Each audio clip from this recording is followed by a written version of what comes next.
The first form is called anti-Judaism. This concept is largely developed in religious contexts, particularly in medieval Europe. Anti-Judaism frames Judaism as a religious belief system that is wrong, outdated, or spiritually flawed. In this worldview, Jewish religious life is often seen as something that should be corrected, replaced, or even converted. Historically, this often came from the idea that newer religion had replaced Judaism as the true faith. As a result, Jews might be tolerated, but only under very certain conditions. For example, they might face restrictions on where they could live, what jobs they could hold, or whether they could practice their own religion openly. So violence or persecution sometimes, most often followed when Jewish communities were viewed as resisting religious pressures or social expectations. So in short, anti-Judaism is primarily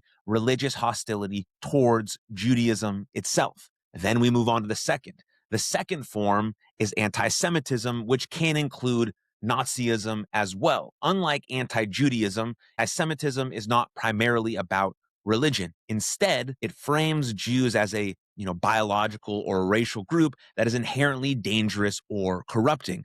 This idea became widespread in the 19th and 20th centuries when racial theories were popular in Europe. So under anti-Semitic ideology, Jews were often portrayed through conspiracy theories, accused of secretly controlling governments, economies, or societies. And we are seeing that play out right now in the modern world. These beliefs led to discrimination, exclusion, and violence. We know the most extreme example of anti-Semitism occurred under Nazism during the Holocaust, when millions of Jews were murdered in a systematic genocide. So anti-Semitism, therefore, represents a shift from religious hostility to racial hatred, and its consequences have shaped much of modern Jewish history,